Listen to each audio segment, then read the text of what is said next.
Olá, meus irmãos, Deus os abençoe, no poderoso nome de nosso Senhor Jesus Cristo. É sempre uma grande honra e um grande privilégio quando nós nos encontramos aqui ao redor da palavra, e sempre com o propósito de crescer na fé. Haja visto que a fé vem pelo ouvir e ouvir a sua palavra.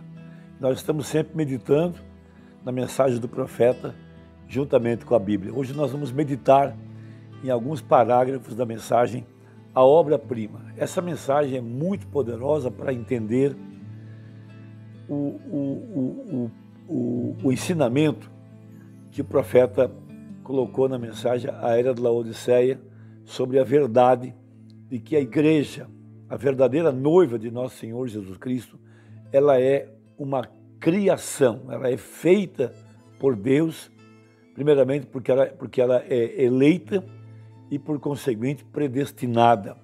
Ela foi feita para trazer honra e glória ao Senhor Jesus Cristo aqui no tempo do fim. Veja, ela estava em sua mente. E para que Deus se garantisse de que ele alcançaria louvor, adoração, honra aqui no tempo do fim, ele teve que eleger ela e teve que predestiná-la, teve que prepará-la para que ele pudesse receber glória enquanto ele está andando no meio da igreja aqui no tempo do fim. É um tempo de apostasia, é um tempo de tanta tecnologia, é um tempo de ciência avançada, é um tempo de grande engano religioso, é um engano onde Satanás é o Deus dessa era maligna. Essa é a única era que colocou a palavra para fora. Isso está em Apocalipse 3, verso 20. Essa é a única era que colocou Jesus Cristo para fora dela. Haja visto que ele está batendo na porta da era de Laodiceia, tentando entrar. Sendo Jesus da palavra, então a palavra é destituída, e o que é colocado no lugar dela? Credos, dogmas, tradições, mandamentos humanos, fábulas. Veja, tudo aquilo que não pertence à palavra e, por conseguinte, tem produzido uma igreja híbrida, denominacional e que não tem nada a ver com a palavra original. Veja, ela é chamada de meretriz e as suas filhas. Ela é a mãe das prostituições que se cometem sobre a terra no sentido espiritual. Veja, a igreja colocou Jesus para fora, tirou a Bíblia e colocou lá os seus livros de ensinamentos teológicos, de ensinamentos religiosos, e tirou a palavra completamente do seu lugar. Então, em Apocalipse 3, Jesus aparece do lado de fora da igreja. Veja, porque isso estava profetizado em Lucas capítulo 17, a partir do verso 22, aonde diz: E disse aos discípulos: Dias virão em que desejareis ver um dos dias do Filho do Homem e não o vereis. Veja, e dir-vos-ão: ei-lo aqui ou ei-lo ali. Veja, não vades nem os sigais, porque como o relâmpago ilumina desde uma extremidade inferior do céu até a outra extremidade, assim será também a vinda do Filho do Homem no seu dia. Mas primeiro convém que ele padeça muito e seja reprovado por essa geração. E como aconteceu nos dias de Noé, assim será também nos dias da vinda do Filho do Homem. Comiam, bebiam, casavam, davam-se em casamento, até o dia em que Noé entrou na arca. E veio o dilúvio e consumiu a todos. Como também, da mesma maneira, aconteceu no dia de Ló. Comiam, bebiam, compravam, vendiam, plantavam e edificavam. Mas no dia em que Ló saiu de Sodoma, choveu do céu fogo e enxofre e consumiu a todos. Assim será no dia em que o Filho do Homem se há de manifestar. Esta é a grande profecia para os nossos dias. E quando o profeta estava mostrando que a igreja é a obra-prima de nosso Senhor Jesus, a obra-prima do Espírito Santo nesta era, veja, e ela é eleita e predestinada, de acordo com Efésios 1, ela é predestinada para louvor da sua graça, da sua glória. Veja, Deus estaria em meio do seu povo porque ele disse: eis que estou convosco todos os dias até a consumação do século. Então nós estamos aqui. Então Jesus Cristo, de acordo com a sua promessa, continuaria andando em meio à sua igreja. Mas para que ele se garantisse de que ele teria honra e glória aqui no tempo do fim, pois de acordo com a profecia, ele seria colocado para fora da igreja, para fora das denominações, então teria que haver um povo. Veja, a igreja eleita, o tabernáculo do Deus vivente, aonde ele seria adorado, em espírito e em verdade.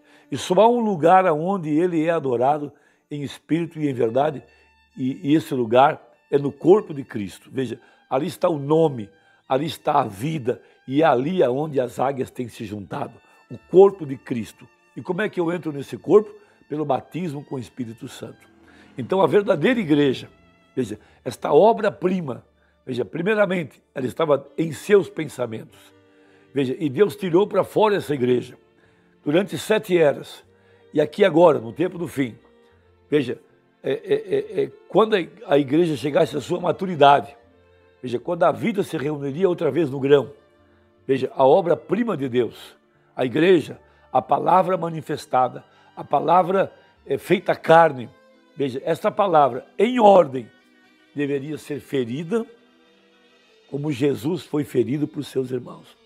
Então aqui no tempo do fim, veja, a verdadeira igreja, ela seria excluída, ela seria rejeitada, ela seria chamada de heresia, de falsa, porque Jesus disse: convém que seja rejeitado por esta geração.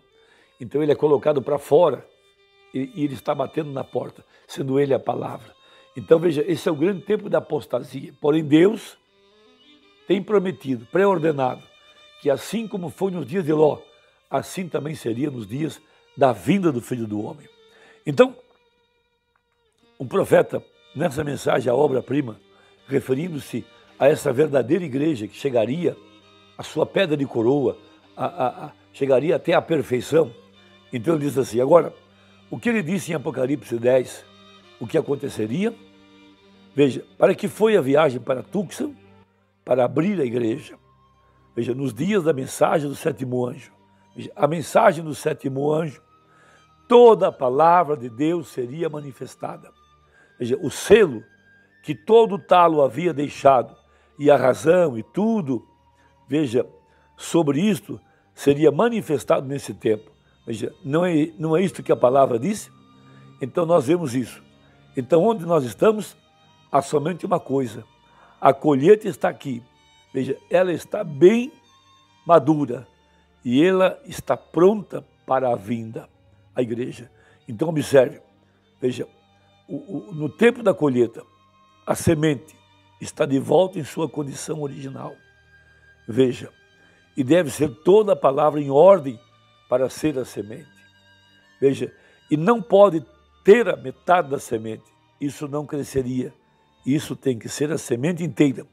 Isso não tem que manifestar dizendo, eu creio no batismo com o Espírito Santo, aleluia, eu creio em falar em línguas. Bom, isso é simplesmente parte da semente. Mas agora, isso já está adicionado nisto. Aleluia, a vida, não os dons, a vida dos dons. Vem o que eu quero dizer, estamos no fim do tempo. Veja, a florada, o broto, o talo, a borla e a casca estão mortos e secos agora. Veja, o sistema denominacional. Há somente uma coisa que tem que acontecer com aquilo, é ser ajuntado no Concílio Mundial de Igrejas para ser queimado. Veja, a palavra tem se tornado carne. Veja, a semente, exatamente como ele prometeu em Lucas 17 e Malaquias 4. Bem, isto é certo. Toda a vida verdadeira que estava na planta, veja, na borla e casca, está agora reunida na semente, pronta para a ressurreição, pronta para a colheita. O alfa tem se tornado o ômega. O primeiro se tornou o último e o último o primeiro. A semente que chegou e passou por um processo e se tornou semente outra vez.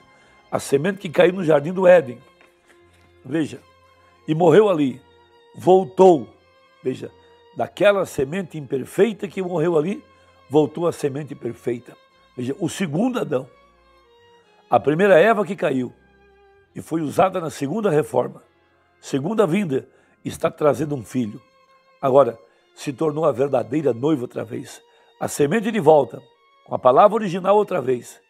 O alfa e o ômega são o mesmo. Veja, ele disse, eu sou o alfa e eu sou o ômega. Ele nunca disse nada sobre o meio. Ele disse, eu sou o alfa e o ômega, o primeiro e o último. Veja, 173 agora, 173. O primeiro ministério e o último ministério são o mesmo. A primeira mensagem e a última mensagem são a mesma coisa. Eu sou o alfa e eu sou o ômega. Veja, haverá um dia em que não será chamado dia nem noite, mas no entardecer haverá luz. Vê? Alfa e ômega, isto é o primeiro e o último. Ó, meus irmãos, poderíamos ficar horas nisso. Veja, o último, veja, a grande obra-prima de uma família, o segundo Adão e a segunda Eva, agora prontos para o jardim, o milênio, de volta para a terra. O grande escultor veja, não os deixou ali embaixo. Ele tomou o tempo, como ele fez através de milhões de anos, modelando o primeiro casal perfeito, e eles caíram. Agora tem sido através de milhares de anos, e ele está moldando outra vez. E agora, veja, aqui estão eles prontos. A obra-prima tem chegado e foi golpeada. De seu lado saiu sua companheira. E ela foi trazida no mesmo processo. Agora aqui está ela de volta outra vez, com toda a natureza, a Bíblia e tudo mais, mostrando que aqui estamos. Veja, a palavra manifestada. Veja, não apenas os dons, mas a vida. Cristo agora em carne humana, em meio do seu povo. Veja, rejeitado outra vez.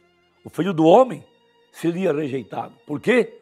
A obra-prima deveria ser ferida pelos seus irmãos em ordem. José, ferido por seus irmãos.